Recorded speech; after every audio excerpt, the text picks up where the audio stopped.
How's the day been? Good. Somewhere between and woo is normal actually. I think if you ask the entire global population how's the day, that's what they'd say. It could be somewhere in there to be an average, which probably turned out to be I suppose. Okay, so things that we need to do. There's a few things we need to sort out here, hence my pieces of paper. I'll just put that carefully there for now. One thing that I'm normally charged with doing at Big Day In is, because I don't know anything, right, because I'm a profound ignoramus, it's my job to run around and try and learn as much as I possibly can from you guys, who are less profound ignoramus. And I've done that, but I'll get to that in a second, because I've learned a lot today, actually, and much of it is not pointless, but I'll get to that in a second. I have a list of things I've learned. It's worth noting a couple of things. Thing one, if you look over there on yonder whiteboard where we've got the hashtag from this morning, you'll also note that there is a URL there in 3 lines, because I'm hoping it'll be legible to at least some of you.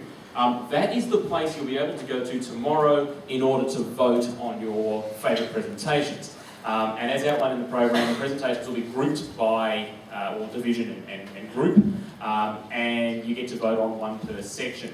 Now, if you happen to have a mobile device or something that connects you to the internet, then maybe you want to type it into it at some point soon so that you've got it. If you want to pass it on to somebody else via a link so you haven't got that dirty great string of letters there to deal with, then you can do that too. It's not a very convenient URL. It's the best we can find though. Those are options for you as well.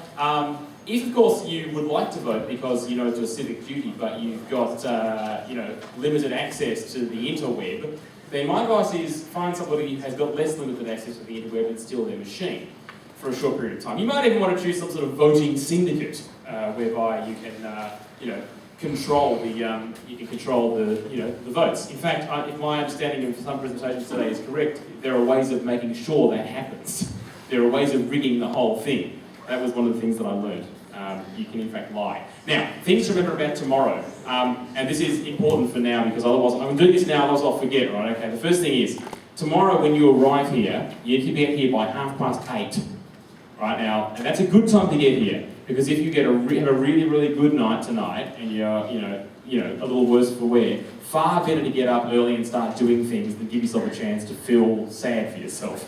So 8:30 is a good time to be up. Hell, make it 6:30. Let's really enjoy ourselves. The morning constitutional before you arrive here at 8:30 in the morning. First things. Second thing is when you do that, you will have moved out of your room completely. Everything's all packed up. Now your bags can be stored at the accommodation, but you need to be out of the room, packed up, ready to rock. So when you come here, as soon as you leave here in the afternoon, you can grab your stuff and run away.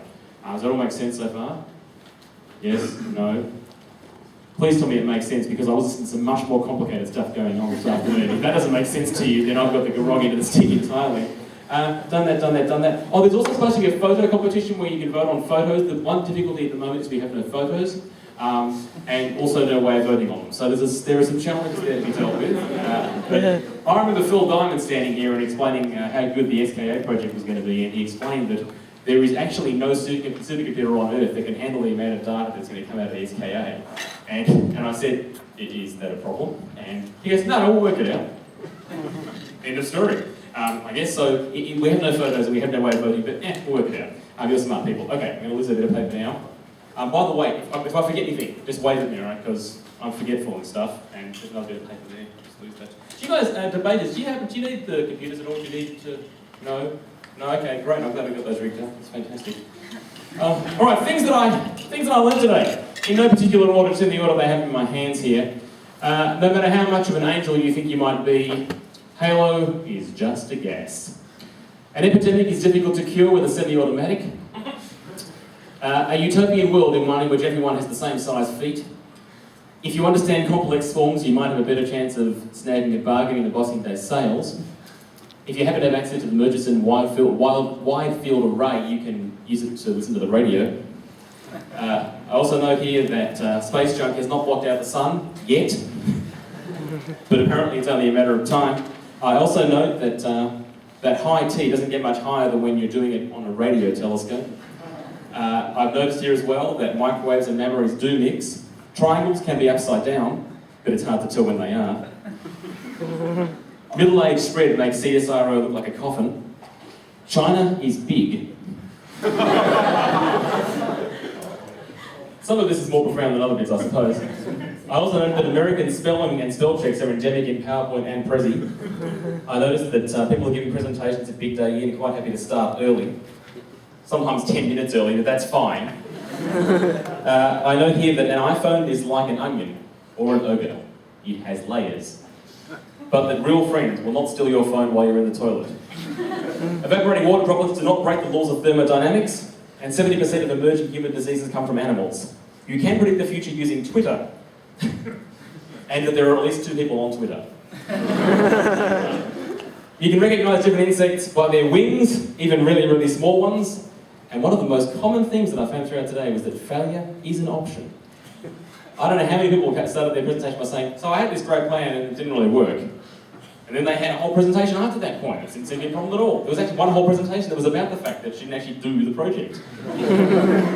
So this is why you're smart people. When I was at university, not doing the project never occurred to me that was an option. I wouldn't have done anything. I took me years to learn that. You guys are way, way ahead of me. I also noted today, and I think this is possibly the most important thing, sloths sometimes eat feces. So this is what I've learned today, and I can now go back to work tomorrow, and I can tell my boss that it was worth being here, and stuff, and that I can call it PD, I suppose, I've developed. Now, in your programs, what's about to happen is listed as a comedy debate. I feel uncomfortable with that, okay, because whilst history shows this will be a debate, there will be argument, there will be logic, there will be conjecture, I can't... I was about to say I can't guarantee it'll be comedic, but apparently it's quite funny already. I can't promise it'll be comedic, nor should I. Because the bottom line is, if this ends up being, really adversarial and perhaps very, very serious, if it is in some way challenging to the people at the front here, or indeed to you, that's a good thing. I'd love to, as long as no one gets hurt, right? I'd love to walk away with this and go, yeah, I learned something, or that was exciting, or the world's been changed, or I want to look that up. Or, I don't know, or Warren King said a wicked left hook. It'd be just great to know something apart from the committee. So I don't want to load this by telling you have to be funny or anything. Having said that, everyone, just for a moment, just look at the people on either side of me. I have no further comments to make about that. Alright, the debate for today's topic, or this evening's topic is, from Wonder Woman to Aqua Man, science is a superhero's best friend. That is the title of today's topic. The people on my right, this is the affirmative team, and they will be arguing that is in fact the case, that science is a superhero's best friend. This team over here on the negative side will be arguing that in fact that is not true, that science is not a superhero's best friend. How either of these sides are going to do that, God only knows, but joyously that is not your problem or mine, it is theirs. Now, in terms of duration, we had some conjecture about how much time people are allowed to speak for, and it was kind of weird because it seemed very vague, which is disappointing because if it's vague, then it's hard to tell, how hard to hit someone's head when they're over time. So I'm going to suggest, and anyone, can actually just suck it up. I'm going to suggest that I'll give you a warning at about 5 minutes, just that you're at 5 minutes now, and then we'll probably make you stop at about 7 minutes.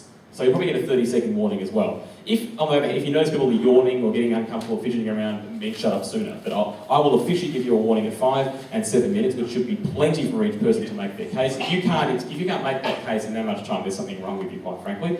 And I'll be over there with a timer. I'll just make buzzing noises or wave at you or shout things out. There'll be no secret. My suggestion, by the way, if you want to use the microphone, is do hold it. It's very unidirectional. It's far better here.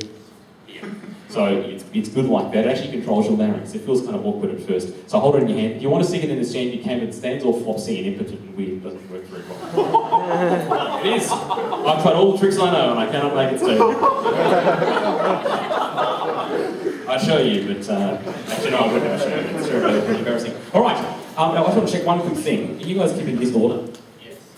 See, by the way, the judging of who wins this is up to me. They have probably got a few brownie points already by not changing the order of their team, but that's okay. Will you please welcome to kick us off and to start to make some semblance of sense, the first speaker for the affirmative side, Haimini Samba-Saban.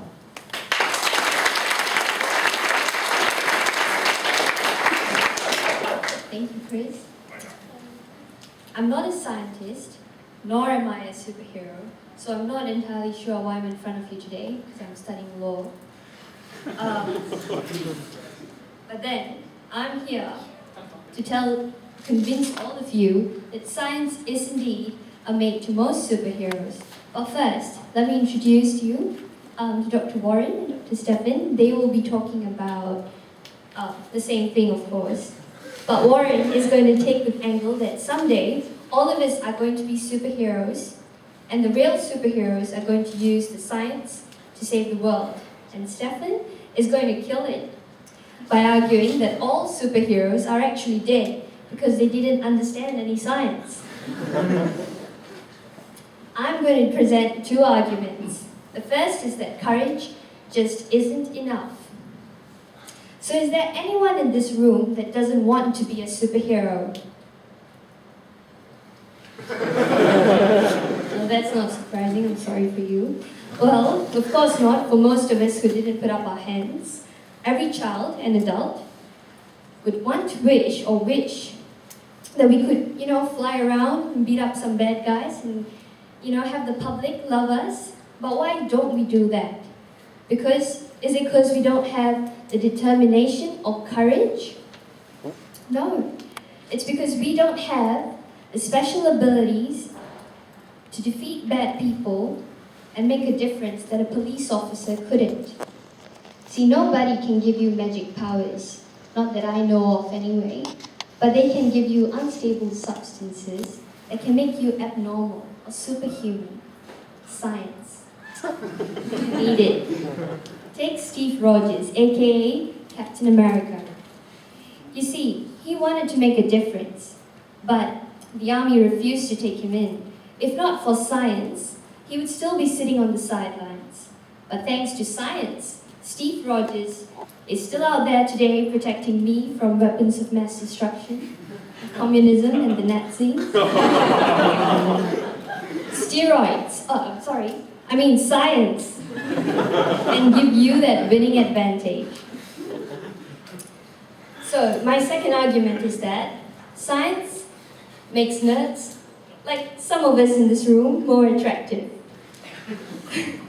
So Dr. Bruce Banner is your average run-of-the-mill science nerd, but he is my most favorite superhero of them all. My boyfriend used to say that once a month, I would turn into the Incredible Hulk.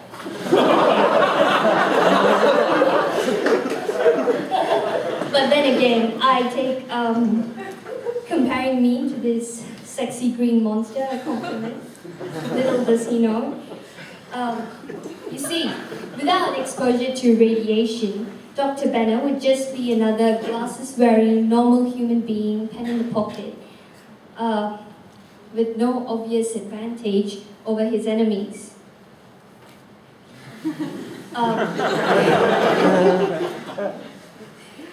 But thanks to radiation, however, Bruce can morph into this rippling green giant that can cause unheard of damage. I just get excited thinking about that. You see, as a scientist, Bruce was making a difference. I won't deny that. But as a green monster, he offers something that no other human being can bring to the table. So you see, some people may say Captain America is good looking, but science, Bruce Banner, made you far more attractive to the average woman than you used to be. So I'll pass it on to the opposition to prove their case, but I hope that I have convinced you that science is indeed a superhero's best friend. Thank you.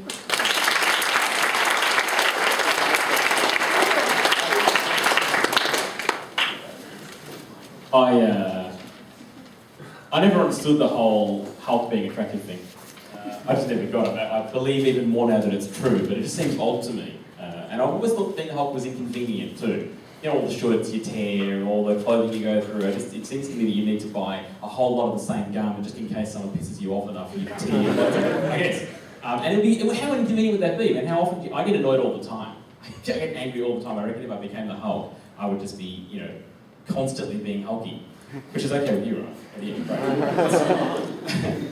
Suddenly it seems like a good idea. And you are in the right order, yes? Okay, yeah, good. Thank you so much for that. Okay, so in order to presumably make a mockery of what's already begun on this side of the stage, would you please welcome Dr. Keith Bannister.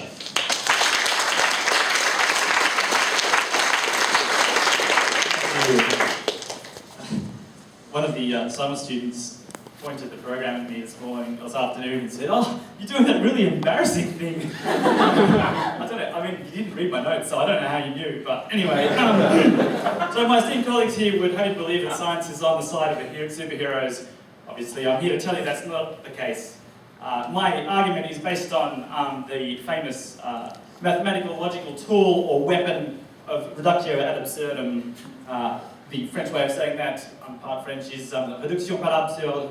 The idea is, of course, you start with the proposition and then you follow that to the conclusion and realise that that just leads to bizarre, ridiculous, and frankly crazy behaviour. And so the initial premise must be untrue. The French kind of lilt on that is, of course, you just keep going until things get weird. So we'll just do that.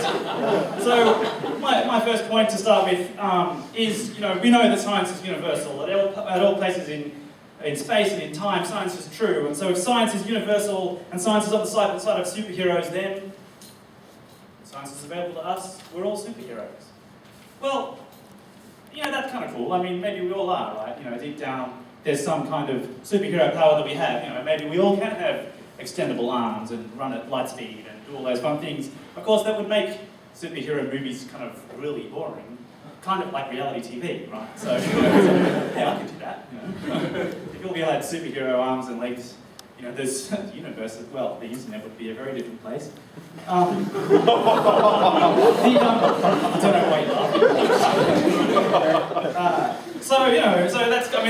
That's clearly untrue, right? We don't have the superpowers. So if science is, available to all of us, we're not all superheroes. So, well, maybe there's another slight option on here. I'll play a little give you a little thing here. That maybe every kind of vague talent that we have, maybe that, if it's not really proven by science yet, I haven't done the experiment. Well, maybe that is the superpower. I'm going to give you an example. So, here comes the superhero, they're down in the lair with, fighting the evil guy, and, there's guns and lasers, and, there's tanks at short range, and they're kind of fighting with the swords, and, through the kind of boilers and the fires and everything, and then, they're kind of fighting, and, and then, into the lounge room, and, lots of plush fur things, and that's all right, I wouldn't have chosen peach myself, whatever. And they keep fighting, and then, then it's in the kitchen, and it's like, oh no, I want to be in the kitchen. And then, of course, they're drawing guns, and then, but it's empty, and oh no. And then the villain, he's got, his one last knife in his sock, and fuzz, like this, and then time slows down. And, the hero's there, and, it slows down, but he smiles, and he's confident. And just as this, knife is coming towards him, he reaches virtually behind him, and opens the drawer. Out come, one in each hand, a fork. Sparks fly, the knife lands in a corner. And out the other one, right into the solar plexus of your evil guy. How did you know? How did you know where the knives were? This is the way I roll. No, but how did you really know? Cutlery guy. How did you know where the knives were? Cutlery guy. Whenever I walk into a house, I just know where the cutlery drawer is. It's a superpower. Sure. How about this one? Guy walks out of a thing, he's spent a couple of days of his life learning how to do this, just to impress the girls. Sorry, let me try that again. I don't know how to do this, of course. So, he's doing that, and, the guy, someone's mugging someone, and off they come through, and he knocks them over with his hat, and the guy goes, the mugger goes smashing into bins and picks him up and says, "How did you do that?" And the guy says, "I am Batman." So, if science is kind of, everywhere, obviously, you'd have all these superpowers that aren't really real, and so that's not really going to make any sense. My second point is this. No superpowers for holding things. My second point is this. If science is on the side of superheroes, then they have to play by science. So, let me give you an example. The ice skating guy from The Incredibles? He kind of goes fizz like this and goes swoosh and has this ice that sort of comes out and then goes swing on top of it with his ice skates. And fizz, swoosh, swing, swoosh, swing, and then there's the evil guy and he does all these feats of amazing speed and agility. And then, you can imagine what happens next, right? The evil guy goes, hang on. you can't do that. Well, yes, I can. I just go fizz, swoosh, swing. Yeah, but it's not very physical explanation, is it? What have you got in there? Like, is it liquid helium or, some kind of super condensed liquid? No, I just do swoosh swing. You know, how's it work? Well, I don't really know how it works. Well, I mean, how do you know you can do it then? Well, my friends have seen me do it, yeah, but, you know, has it been peer reviewed? Well, no, but, you know, like, my friends have seen me do it. Oh, well, that sounds very rigorous, doesn't it? 5 minutes. So, you know, but what's your hypothesis? You know, where's your double-blind study? Or what are your controls? Well, I can control it, you know, I go fizz and whooshes it. Do you know anything about science? I think you've got the sort of scientific mind of the Dark Lord, mate. Right? So, you know, if science is on the side of that kind of, you know, if science is on the side of these guys, then, you know, they have to play by science. Imagine this one. You know, you wouldn't have this sort of, superheroes wouldn't be based on their kind of prowess and courage or speed or agility, fighting skills, the weapons they've got, all that sort of stuff. No, the fight isn't between those sorts of things, right? It works on the same currency as science. Keeps running this, "Arnie boys, run for your lives, it's coming together." Ah! Look at the size of its H index, it's huge. It's not working so well. We'll be crushed under the weight of all of its publications, oh no! Look out for the ugly appendices. You get hit by them, you'll never be the same again. Right? But you can imagine the dynamic duo, right? You know? Hat Man and Robin, right? He's Robin. Hat Man and Robin, right? Oh, see the big villain. Holy Brian Schmidt, Batman! What's that? No, it's our evil foe. Oh, Batman says, what do? What do we do? You know, we're just two dynamic duo guys. We have got, you know, no superpowers. I mean, this guy's got a Nobel Prize, right? Like, we can't beat this guy, we're doomed. And so, you know, the currency of superheroes is kind of useless in comparison with someone with a Nobel Prize if they're going to play by science. You know, here's the one, my last point, you know, remember the Matrix. What do you arm with yourself? You know, what do you arm yourself with if you kind of play by science, right? You know, you can imagine, you know, operator, oh, Neo, where are you? What do you need? Citations. Lots of citations. You got it. Is it racks of guns? No, it's not racks of guns. It's filing cabinets. Oh, look, a Bell Technical Channel. And what's, you know, the sultry woman says, oh, you know, but Neo, no one's ever tried to write a grant application with your terrible track record. How are you going to do it? Well, that's the last thing they're expecting to do. And of course, who's the evil characters in all this plot, right? It's Agent Smith. There's 100 Agent Smiths working at the Australian Research Council, right? and they're going, Neo, what's his name? Mr. Anderson, I don't like your grant application. I don't like the smell! Have you even read it? Anyway, you can imagine how it goes.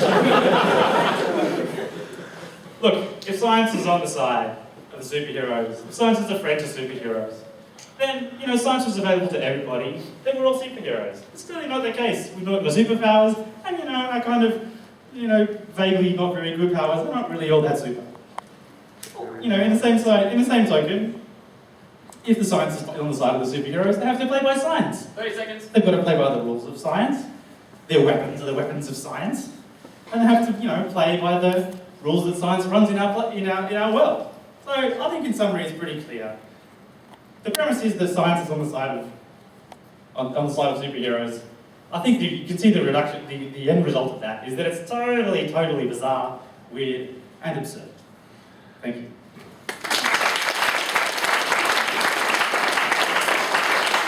Wow, how many twisted impersonations in one presentation? Having said that, I mean, all is forgiven when you have Hat Man and Cutlery Guy in the same room. Not to mention Fish Whoosh Swing, which sounds like an awkwardly inappropriate kids' advertisement for drinks. Just turn the lid. Fizz Whoosh Swing. And science is the anti-hero. I find that's an intriguing idea. Because that's actually taking it to the next level. That's not just saying they're wrong. It's actually saying science is bad. That's quite the courageous step to take. It might in fact be true, of course. Okay, and only time will tell. Will you please make very welcome, if I get my order around the right way, yes, Dr. Warren King is back.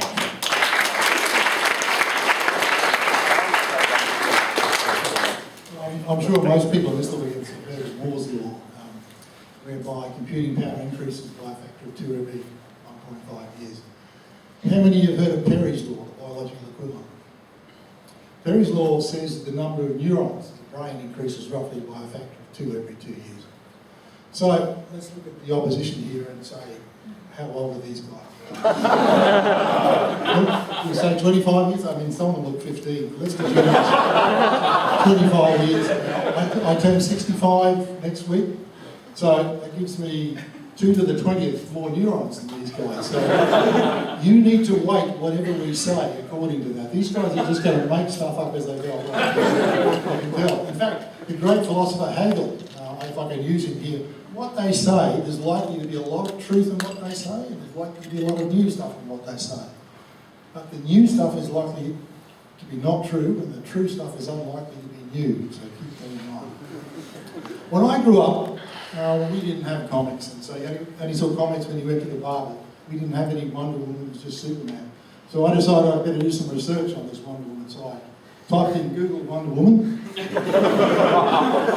trouble is, I actually did a typo when I missed out the first 2 letters, so I ended up Ogle Wonder Woman. So I spent 4 hours of really interesting research. I can't actually use anything of it here, I'm sorry. I did find out that she had a magic lasso, and this came from science. Basically, her creator worked on the polygraph, the lie detector in the early days, and so this sort of magic lasso, you threw it over somebody and they were forced to tell the truth.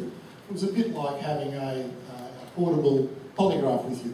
Now all you people, women in the audience particularly, think what a different world that would be if we had a portable truth lasso. Think about it, your partner's there, you throw it over him and you say, does my bum look big in this? Not going to be a pleasant situation. Aqua Man, the other one that gets a reference, his claim to fame was that he could breathe underwater for 2 hours, for an hour I should say. Well, about 2 years ago, a Frenchman set the record for being underwater without taking a breath of 22 minutes. He bumped up a year and a half previously of 19 minutes. So these guys, using science, had managed they could just sit in a tank for 22 minutes. Now, I'm going to do some really sophisticated analysis here. I've got 2 points on a graph and I'm going to lead it.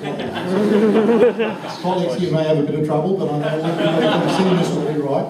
If you extrapolate that, then in fact all of us are going to be able to hold our breath for an hour on the 6th of June in 2046. I told you I'd do some sophisticated analysis. Speeding bullet, Superman. Speed of a speeding bullet's about 1,200 kilometres an hour.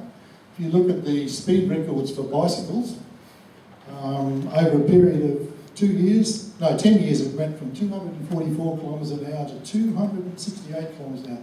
This is if you ride behind some sort of a drafting vehicle. So, in 400 years, people will be able to ride a bicycle behind a vehicle at the speed of a speeding bullet. Just the same sophisticated analysis. No, it's tricky, but you'll be able to follow it. So, you can imagine a situation in which somebody says to Superman, on your bike. They literally have to do that if they're going to have these things, but they'll be able to go at a speed faster than a speeding bullet. And I could go on. You know that scene of terahertz sort of X-ray vision, you'll be able to have that in your pocket in another 50 years. Dick Tracy, of course, in the cell phone, etc. So the first thesis is all of us, it's just a matter of waiting, all of us will have superpower capabilities if we hang around long enough. That makes, if everybody's got these capabilities, nobody's a superhero. So who's going to be the real superheroes? Well, I reckon they're the scientists who use science to do some pretty extraordinary things. Let's do some more calculations. The average superhero in the comics, once a week, they would save maybe 1,000 people. So over, say, a 20 or 30 year lifetime, and of the order of 50 superheroes, you end up with something like 1 million lives saved. It's not a huge number.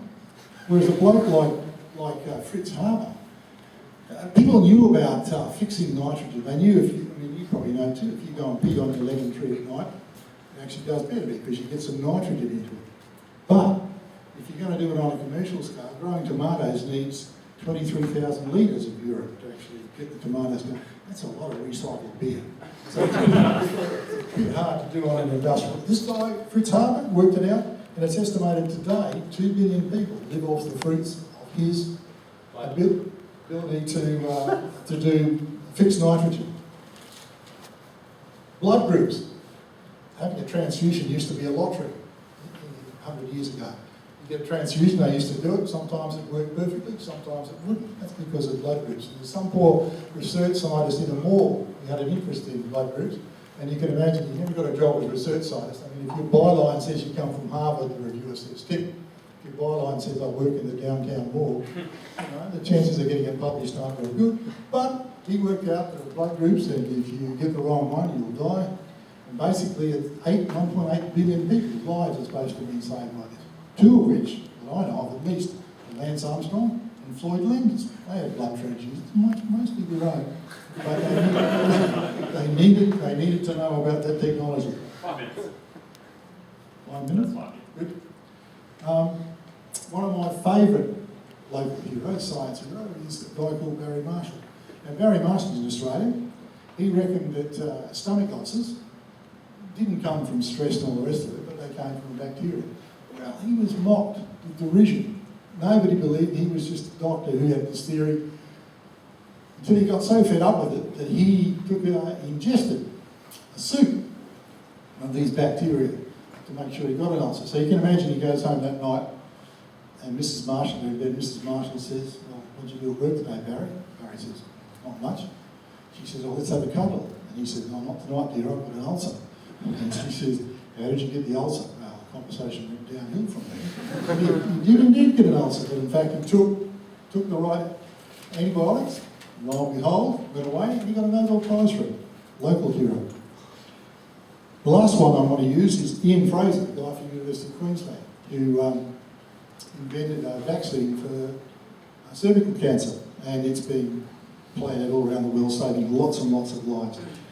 He's my hero because, I mean, he's very self-deprecating. I want to make a quote from Barry. It said, and he was awarded the title of Australian of the Year, and he said, my kids are rather jealous of my title. And he said, no, not the one that's called Australian of the Year, but the one that the Weekend Australian gave him, which was God's gift to women.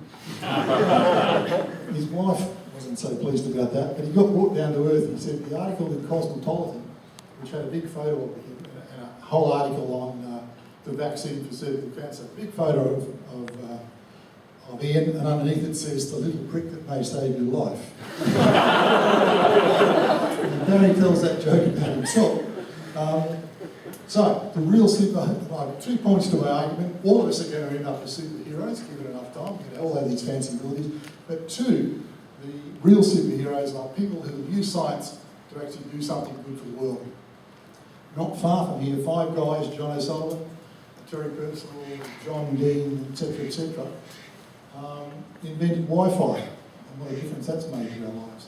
And I think we could all, you guys at least, could all do worse than try to follow in their path. Another superheroes.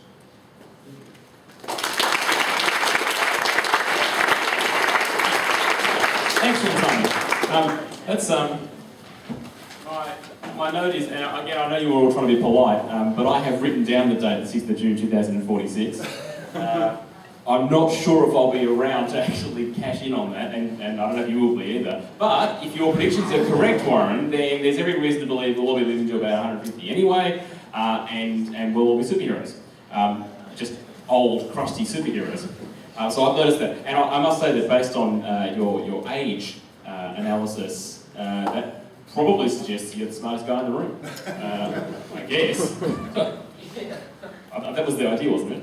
Okay, that may not matter. I did notice the faces on this side of the room sneering with derision at the suggestion that they were only 15. Mark my words, I'd love to be 15 again. It would make my behaviour so explainable. In order to make those comments make sense, will you please welcome to the podium Alex Lee.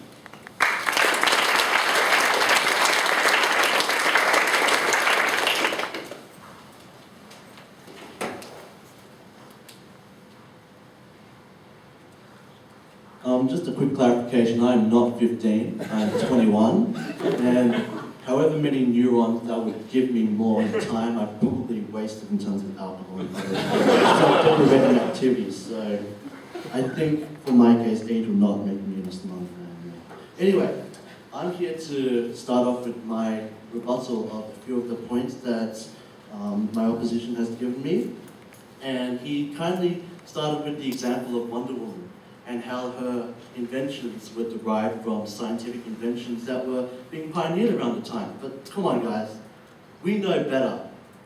A girl in a tightly, scantily dressed costume, lassoing up guys and forcing them to tell them the truth.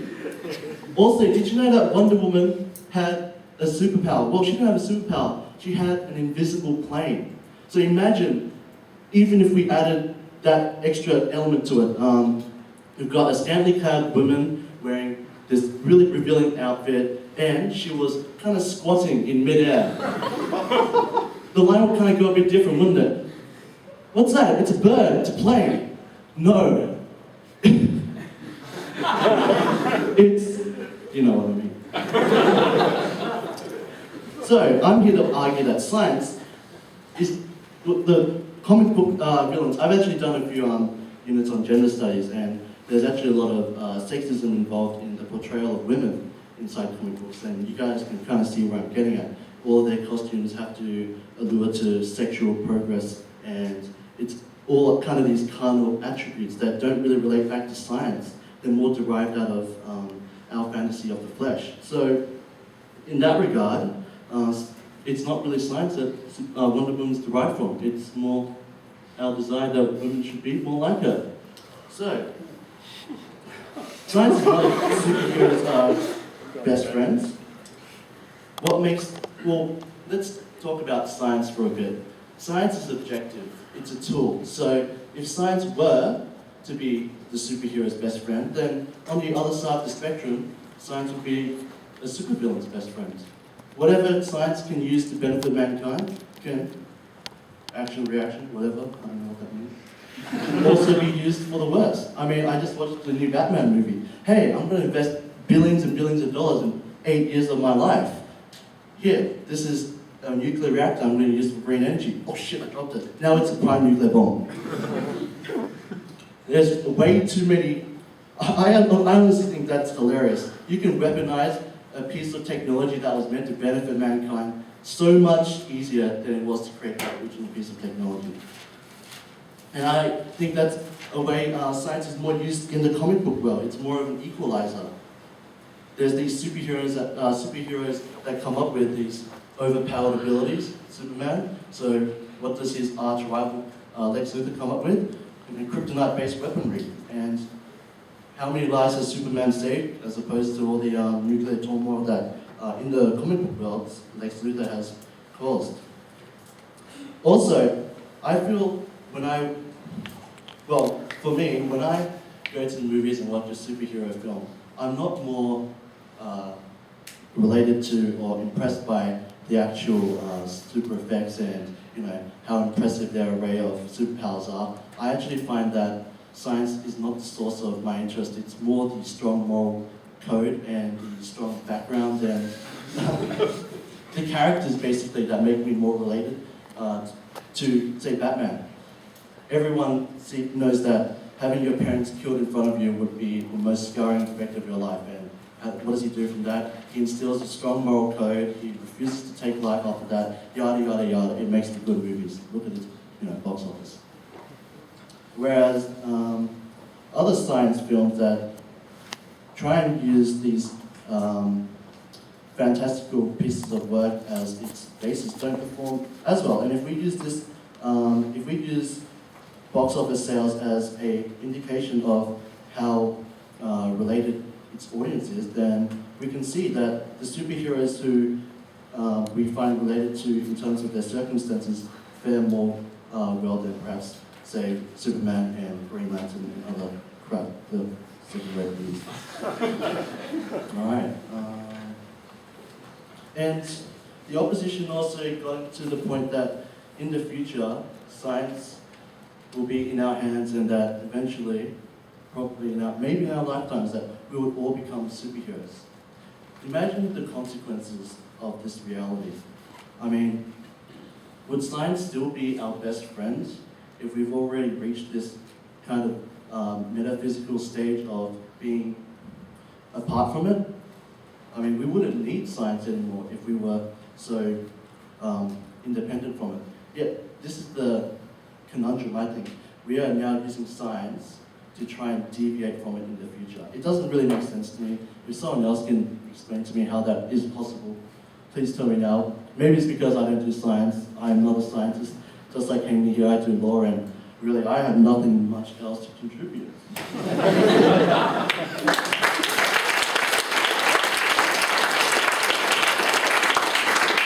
That's all right. You don't need to understand the science. A lawyer can argue anything. So, like, that's the great gift. It's an intriguing point, though. It is a very interesting point. If we ever get beyond needing science, then what do we do then? What happens to? Let's face it. You guys aren't that freaky, but you're a little bit freaky. And if we ever get to the point we no longer need science, are people still going to do it as a hobby? Is it still going to be a thing, or are we going to give it another name?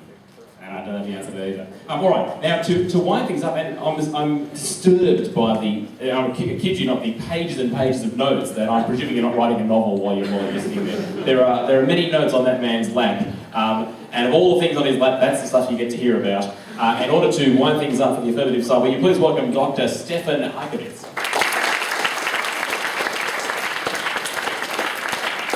Thank you very much, and it is great to be here. I've enjoyed preparing for this. I haven't enjoyed explaining why all these photos of Wonder Woman have been printed out on the work computer.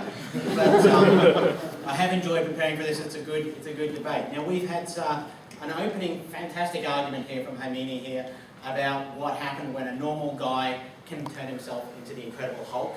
Hermione may turn herself into the Incredible Hulk on us if you don't vote for us at the end as well, so keep that in mind. And then a brilliant bit of mathematical extrapolation there about what we'll be capable of doing in the future. Quickly, before I start, have a look at the arguments on the other side. Now, Keith resorted to French at the beginning, and it pretty well stayed French. I've got something about the kitchen and the knives and the forks, so my mind went straight to our kitchen connection renovation, which is underway. It was a lot like that. But then we went into a hat theme to impress girls, swings with swoosh, a dark lord, monkey, smelly grant applications, and you ended with the word bizarre. I'm not sure I got the argument, but it was a lovely, well-put speech. Followed by Alex. Now, Alex actually opened, unfortunately, he lied about not being 15 and told us he was 21. The whole thing was compromised. Then I gave a graphic description about Wonder Woman, obviously a lot of clear sort of imagery on his mind, but ended up saying nothing else to contribute. So that's the lay of the land so far. I want to put down another angle, okay? So when we were all kids, everyone has dressed up in a blue suit and put the red cape on and imagined that you can jump and fly. Now the reason we're all here today is because we didn't do it, okay? All the real superheroes are actually dead, okay? The whole thing is a scam to make it look good. Let's start by looking at Batman. Now in my research, I went to The Economist magazine and they found a paper called The Trajectory of a Falling Batman. It was put together by a bunch of scientists at the University of Leicester, physicists. This paper's gone viral, so you can look it up afterwards. Now they worked out the glide distance that Batman would have. They worked out his height, his weight, his wingspan, how far he'd go. So if he's jumping off a building that is 150 metres high, he could comfortably, in quotes, glide 350 metres. However, it is uncomfortable at landing because he is landing at 80 kilometres down the lake. So he would be splattered on the concrete and totally dead. Now, in comparison, a non-superhero who did respect science, it was his best friend, Gary Connery, was the first person to jump out of a helicopter at 730 metres with no parachute, just a wingsuit. And because he used science, he had a bunch of cardboard boxes to land on, 18,000. So when he came into landing, he made it. So the first one we can see is that science would have been Batman's best friend if he'd used it. But he didn't, and he ended up dead, and this other guy managed to get off the hook. Now let's turn to Aqua Man, who it's a bit hard to work out what Aqua Man could actually do. He can swim very fast underwater and do all sorts of things. He actually owes his very existence to science because his dad was an ocean biologist. And he was born 3 months preemie. The only way to keep him going was for his dad to inject him with a viral serum of some sort. And then he lived in a fish tank for the next sort of several years, watching TV. Yeah. Then went into the ocean. Now, in reality, when they threw him in the ocean, he drowned and died.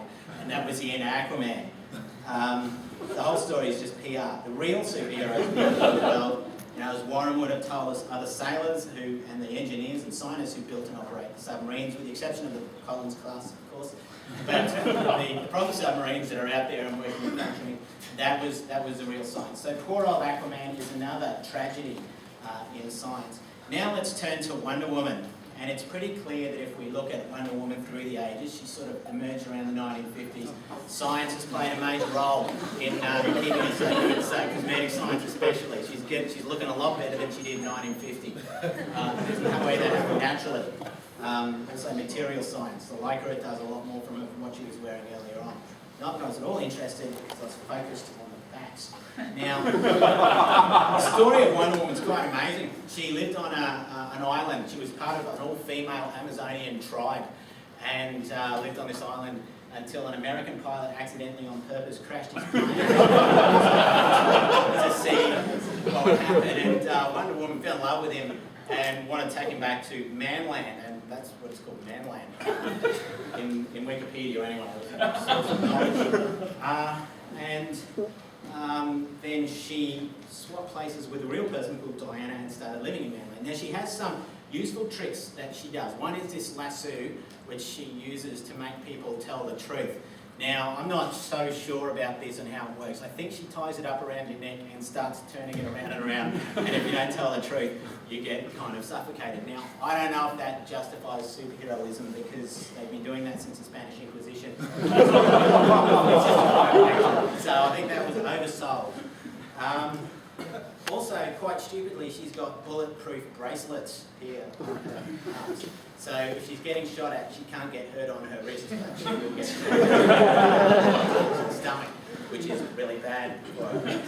The downfall of Wonder Woman, though, why she died, you don't believe all the stuff you read on the web, because she did die. Airbus and Boeing have experimented with a lot of different materials building planes. Glass is definitely not one of them. And as soon as her plane got up and was going through the clouds and a bit of turbulence, well, her delusions were literally shattered, and it all came down, and that was the end of Wonder Woman. She should have used science to understand aerodynamics. 5 minutes. 5 minutes. So, I think as an aside, we can ask the question about what the point is of an invisible plane if you can see you in it. How long you can plug in. It's a lot of effort. Now, next we'll be Catwoman. Now, in my analysis, Catwoman failed to live up to the definition of superhero. She's just a denominatrix. Yeah, just, no, I shouldn't I don't mean to devalue denominatrix. Important profession and highly respected, but what she just does is she just wears tight black things and whips people. She didn't have any other special talents and empathy for cats. I think a lot of people, all of us in this room, could do that if we so chose. And probably make a bit of money at it. I think it doesn't cut it as a superhero. So unfortunately, I'm actually knocking Catwoman off the superhero list. Last is Superman. Now, there's no two ways about it. It definitely is a superhero, but he gets the Darwin Awards. All the stuff about Superman is fake as well. This poor guy went to the office one day and found he was wearing his undies outside his jeans and couldn't control his humiliation and threw himself out of the window, and his red cape did nothing to save him when he died. So, all the Supermen are actually dead. If the list goes on. Iron Man died of internal bleeding after being hit by a bus. The real Spider-Man fell off the side of a building. Elastic Man was torn apart. Don't want to talk about what happened to Robin. He doesn't see Batman anymore. So all these characters are entirely unavoidable, all right, if they'd have understood about science or physics or human anatomy. So I know at the end of this debate, you're going to conclude that science is indeed a superhero's best friend. It stops them doing the dumb stuff in the first place. Batman would have bought himself an ultralight. Aqua Man would have had a snorkel, mask and breathing tanks. Wonder Woman would have flown with Qantas, and Superman would have taken an elevator. So when it comes to the end of this one, join me in supporting that science definitely is a superhero's best friend. Thank you very much.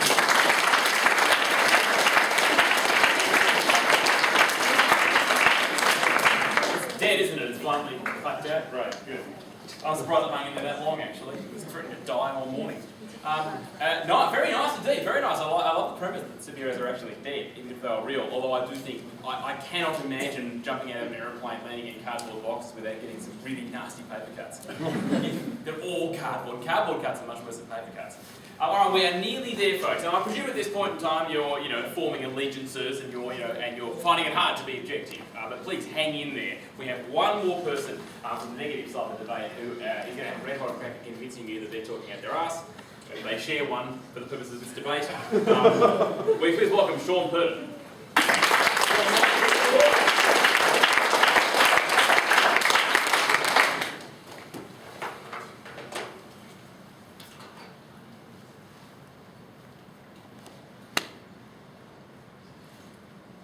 So ladies and gentlemen, I clearly haven't spent as much time looking up Wonder Woman as those guys have. It seemed to be quite a popular thing on their team, but I just want to get it out there right now that if all she does is lasso us and tie us up and wear lycra, we're fine with that. We'll call her a superhero. So I want to start out by just basically looking at what they said and why it makes absolutely no sense. There's normally a better way of saying that, but honestly, this time I couldn't. So we heard from the first speaker that apparently courage just isn't enough for a superhero. And apparently she likes the Hulk, and that's okay, but we're fine with that as well. But she seems to think that Captain America and the Hulk are still out there watching over us. I hate to break it to her, but they're not real. I would have hoped Wikipedia would have said that, but I did change it last night, so as for what we heard from the Honourable second speaker of the opposition, we're not all 15, I'm at least 16. And as far as I can tell, if neuron progression means that you get smarter as you get older, all that means is that we've still got potential and they're all, out of that. So,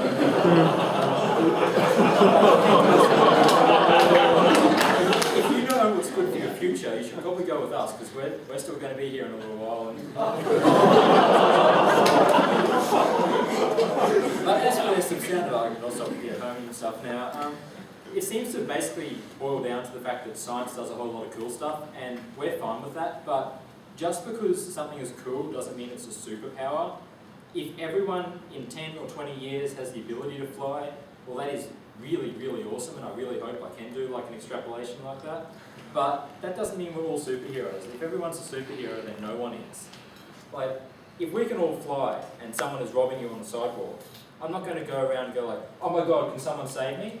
I'm going to fly off. That won't be it. I won't be a superhero. And there won't be any.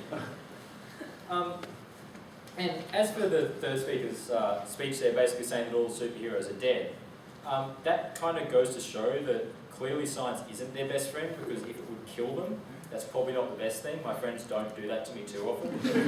Maybe after this, I'm not sure. Okay, so I want to go on to some of the more substantive stuff I've got to say, and I want to talk about a couple of things. I'm going to talk about the everyday experiences of superheroes and how those make it pretty damn clear that science isn't their best friend after all. And secondly, I want to point out how ridiculous and indeed demeaning it is to point out that superheroes do need to rely on science. So to start with, let's have a think about the everyday lives of superheroes. Like, these are the things that you and I don't get to do that often. It's not all fun games and great for Wonder Woman there for you. So think about something like the Hulk. There's been about like 5 reboots of that franchise in the time that I've been alive, and they all seem to start with the Hulk being like chased down by army scientists to put him into a lab. And that doesn't sound like something my best friend would do to me. I'm not very often dissected by my best friends, and yet every time scientists pop up in a movie and there's a superhero involved, they seem to want to get their hands on them and dissect them and take them apart and just, work out how to reproduce it by cutting them into little pieces. And that's not what friends do. More importantly than all that, what is the main problem that superheroes face? It's supervillains. And the stereotypical supervillain is a mad scientist. If a movie producer can't think of what to do in that movie, they throw in a mad scientist supervillain, where science is fighting against a superhero, and they're not friends when that's happening. So, think about it for a minute. We've got people like Dr. Doom, we've got people like Frankenstein, even Lex Luthor from Superman. I mean, you could even say the Death Star in Star Wars is some sort of weird science supervillain. And these are all things which are fighting against heroes who are using some sort of special power in order to fight back. Like, I'm even starting to worry about the guys at the lab I'm working at in Brisbane, because apparently they're working on ninja bots now, and I think we all know how that ends. I've seen Terminator, and I'm not so sure about that. But I mean, even Dr. Horrible, who we all know is the most scary supervillain of all, he's a mad scientist. And it's the superhero, the moron with superpowers, who needs to come along and fight against that. A superhero versus science, they're not best friends. And these are people who are like hell-bent on destroying the world, and they want to use science to do that. And it's always through science that they want to destroy the world. It doesn't matter that if they were slightly better scientists, they might be able to get away with it a little better. Like, I had to get ethics approval to change the temperature in the office at Brisbane. I think they say something about stacking explosive barrels outside my lab. It doesn't matter. Like, I'm trying to use science to take over the world, and that means that it's not a superhero's best friend. And the second thing I wanted to talk about is, does anyone seriously believe that superheroes care about science? We heard about Batman's cape before. I don't think Batman sat down and did CFD on that cape when he made it. I don't think that Superman actually worries when he jumps from the building and says, oh, what's gravity going to do to me right now? He's a superhero. He doesn't care. That's the fundamental thing about superheroes. They just don't care about science because they're above science. So like when the Green Lantern is conjuring up his like magic little fairy dust, or Aqua Man like waddles around or whatever it is, I'm not quite sure. They're not really thinking of science. Like when Thor throws lightning bolts at his enemies, he's not like thinking about like the static charge build up on the ground and trying to position that really, really carefully. He's just doing it. He's a superhero, and that's what he does. And like, what they had to do is they had to convince you that science is somehow integral to superheroism, because we're not arguing that Superman at the end of the day might go home and watch TV and use science like that. It's got to be something which superheroes need in order to survive. And they failed to do that because that itself would be heroic to actually convince you of that. So I want to close by summarising what we've actually talked about. We've told you about three main things. Firstly, we've shown that Aqua Man wouldn't quite be as super as Superman. Secondly, that peer-reviewed superpowers wouldn't be appearing in nature. And thirdly, that I don't like Iron Man because of science. I like him because he's a rich, successful alcoholic, and I'm really jealous. So science is, by its very nature, the extension of the possible. Like, we've reached new heights with science. We've cured diseases, we've built the internet, we've faked moon landings. Like, it's amazing in and of themselves. But that's not what superheroes do. If men could fly like Superman, then being able to fly wouldn't make you Superman. If you could swing from the rafters using some sort of web thing on your arm, like Spider-Man can do, then that wouldn't be a superpower, and we wouldn't look to those people to save us. It's that extra thing, that suspension of disbelief, that really makes a superhero what they are. And if we all had that, if we could all do something, then it wouldn't be super at all. Thank you.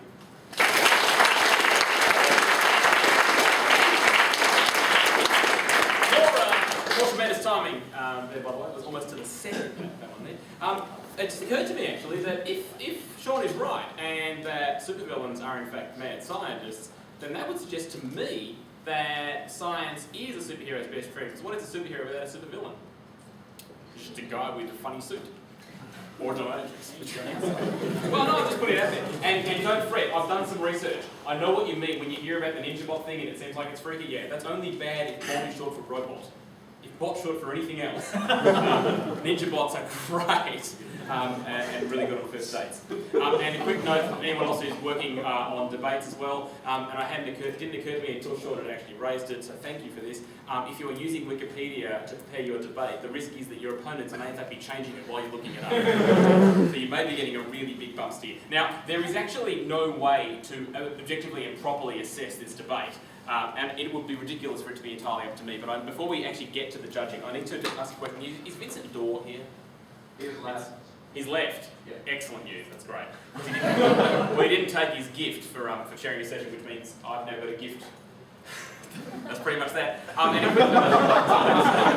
tell him though, right? That's our little secret, okay? The other thing I was going to quickly mention, because I'll forget otherwise, please make sure that you take everything out of this room before you leave here, because they're going to lock it up and then you can't get back in again. So don't for heaven's sake leave your pacemaker inside here or anything like that, because, you know, it makes for a difficult night. But yeah, everything goes with you out of this room before you leave the space. All right, now, we're going to have to do this by clapometer, which is, you know, extraordinarily misleading perhaps, but, you know, it's a chance for you to, I guess, express or hand-articulate your passions. So if you believe, you know, fervently and passionately on the balance of evidence and information that you have in front of you and your own sad emotional biases, that in fact it has been proved to you that science is a superhero's best friend, therefore you agree with these people, please clap now!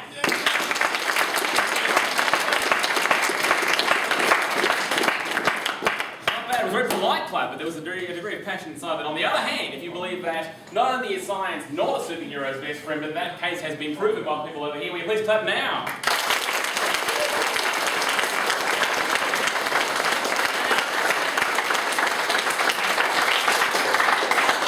So repeat that test.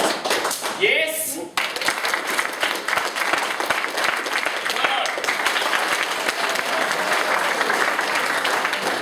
Folks, is that as far as I can tell, at least based on your information, science is not a superhero's best friend, so I congratulate these guys for making their case.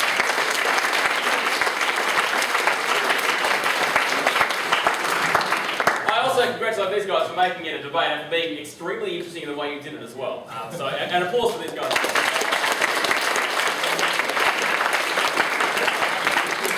That, my friends, is the end of day one. We're only halfway there, and I'm genuinely grateful for being able to jump around as madly as I did and hear you guys talking about your projects, because it is actually fascinating for me, and it is actually educational for me as well, so thank you very much for doing that. My heartiest congratulations to students, to scientists, to mentors, to people who have organised Big Day In, because it is a massive undertaking. Congratulations so far. Have a fantastic night, and have a grand day tomorrow.